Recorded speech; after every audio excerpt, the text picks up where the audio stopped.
No todos estamos cortados por el mismo patrón. Algunas de las personas más geniales y creativas que conozco no les fue bien en el colegio. Muchas de ellas descubrieron lo que podían llegar a ser y quiénes eran en realidad hasta que dejaron el colegio y superaron la educación que habían recibido. Nací en Liverpool, Inglaterra, y en la década de los 60 iba al Liverpool College. Al otro lado de la ciudad se encontraba el Liverpool Institute. Uno de sus alumnos era Paul McCartney. Paul pasó la mayor parte del tiempo que estuvo en Liverpool Institute haciéndose el tonto. En lugar de estudiar, cuando llegaba a casa, dedicaba la mayoría de las horas a escuchar rock y a aprender a tocar la guitarra. Resultó que aquella fue una elección muy inteligente, especialmente cuando conoció a John Lennon en una fiesta del colegio, en otra parte de la ciudad. A cada uno le impresionó el otro y con el tiempo decidieron formar un grupo musical con George Harrison y más tarde Ringo Starr, llamado los Beatles. Fue una gran idea. Hacia mediados de los 80, tanto Liverpool College como el Liverpool Institute habían cerrado. Los edificios seguían ahí, pero vacíos y abandonados.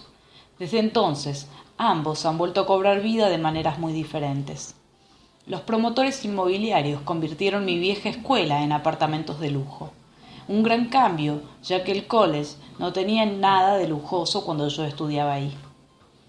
El Liverpool Institute se ha convertido en el Liverpool Institute for Performing Arts, LIPA, uno de los principales centros de Europa para la formación profesional en las bellas artes. Su presidente de honor es Sir Paul McCartney. Las viejas y polvorientas aulas en las que pasó su adolescencia fantaseando acogen a estudiantes de todas partes del mundo que hacen lo que él soñaba hacer, música. Así como aquellos que están aprendiendo a salir a escena en campos muy diferentes. Yo desempeñé un pequeño papel al comienzo de la creación del LIPA, y en su 10º aniversario la escuela me concedió un galardón. Volví a Liverpool para recibir el premio en manos de Sir Paul en la ceremonia de graduación anual. Di una conferencia a los alumnos diplomados sobre algunas de las ideas de este libro. La necesidad de descubrir tus intereses y talentos, así como el hecho de que a menudo la educación no solo te ayuda a descubrirlos, sino que muchas veces tiene el efecto contrario. Sir Paul también habló ese día y respondió directamente a lo que yo acababa de decir. Explicó que él simplemente había amado la música, pero que en el colegio nunca disfrutó de las clases de esta materia. Sus profesores creían que podía conseguir que los chavales llegasen a apreciarla haciéndoles escuchar discos viejos y rayados de música clásica. A Sir Paul aquello le parecía tan aburrido como el resto de las clases. Me contó que durante toda su educación nadie reparó en que tenía talento para la música. Incluso llegó a solicitar su ingreso en el coro de la Catedral de Liverpool y no lo aceptaron. Le dijeron que no cantaba suficientemente bien. ¿De verdad? ¿Cómo era bueno ese coro? ¿Hasta qué punto puede ser bueno un coro? Irónicamente, el mismo coro rechazó al joven McCartney, acabó llevando a escena 2 de sus composiciones. McCartney no es la única persona cuyas habilidades pasaron inadvertidas en la escuela. Al parecer, Elvis Presley no los dejaron formar parte del coro de su colegio. Dijeron que su voz estropearía el sonido. Al igual que el coro de la Catedral de Liverpool, los del colegio tenía un nivel de mantener. Todos sabemos lo lejísimos que llegó el coro después de quitarse de encima a Elvis. Hace unos años participé junto a John Cleese de los Monty Python en una serie de encuentros sobre la creatividad. Le pregunté a John por su educación. Al parecer en el colegio era tan bueno en todo el mundo menos en la comedia, la materia que al final dio forma a su vida. Dijo que el trayecto desde la guardería hasta Cambridge, ninguno de sus profesores se dio cuenta de que tenía sentido del humor. Ahora son muchas las personas que piensan lo contrario. Si estos fuesen casos aislados, no tendría mucho sentido mencionarlos, pero no lo son. A muchas personas que la encontrarás en este libro o no, les fue demasiado bien en el colegio, o no les gustaría estar allí. Por supuesto, son al menos tantas como las que les va bien y les encanta el sistema educativo que les ofrece. Pero demasiada gente se gradúa o lo deja antes insegura de sus verdaderas aptitudes y de la dirección que debe tomar. Son demasiados los que tienen la sensación de que las escuelas no valoran las cosas en que son buenos y demasiados los que creen que no son buenos en nada. He pasado la mayor parte de mi vida trabajando en y en torno a la educación y no creo que esto sea culpa de los profesores. Es evidente que algunos deberían estar haciendo otra cosa y lo más lejos posible de la mente de los jóvenes. Pero hay muchos profesores que son buenos y no pocos brillantes. La mayoría de nosotros, si volvemos a la vista atrás, podremos decir que determinado profesor nos motivó y nos cambió nuestra vida. Estos profesores eran excelentes y llegaron a nosotros, a pesar de la cultura básica y de los parámetros de la educación pública. Este tipo de cultura plantea importantes problemas y apenas veo mejoras. La realidad es que en muchos sistemas educativos los problemas se están agudizando y esto es así en casi todas partes. Cuando mi familia y yo nos trasladamos a Estados Unidos, nuestros 2 hijos, Jen y Kate, ingresaron en un sistema de secundaria en Los Ángeles. En ciertos aspectos el sistema era muy diferente del que conocíamos en el Reino Unido. Por ejemplo, los niños tuvieron que estudiar algunas asignaturas que nunca habían estudiado, como la historia de Estados Unidos. En Gran Bretaña no se suele enseñar la historia de Estados Unidos. La suprimimos. Nuestra política es la de correr el tupido velo sobre tan lamentable episodio. Llegamos a Estados Unidos 4 días antes del Día de la Independencia, justo antes de ver cómo celebraban la expulsión de los británicos del país.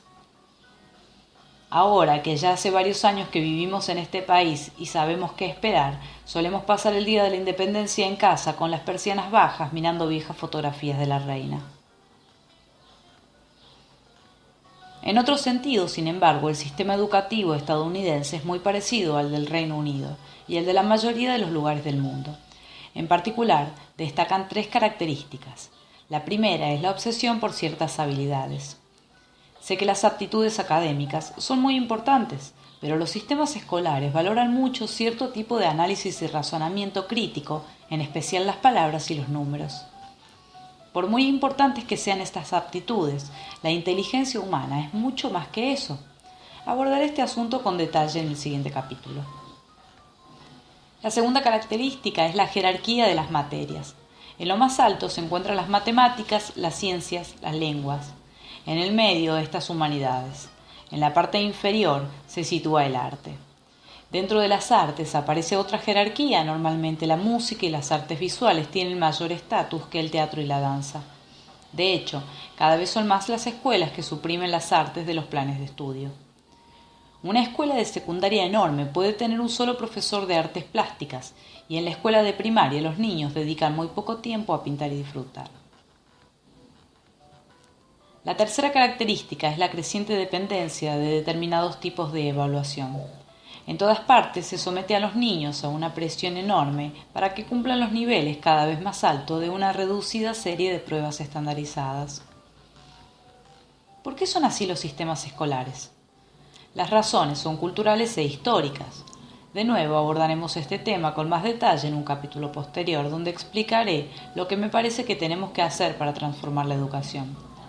La cuestión es que la mayoría de los sistemas educativos de masas se crearon hace relativamente poco en los siglos XVIII y XIX y se diseñaron para resolver los intereses económicos de aquellos tiempos, marcados por la revolución industrial en Europa y en Norteamérica.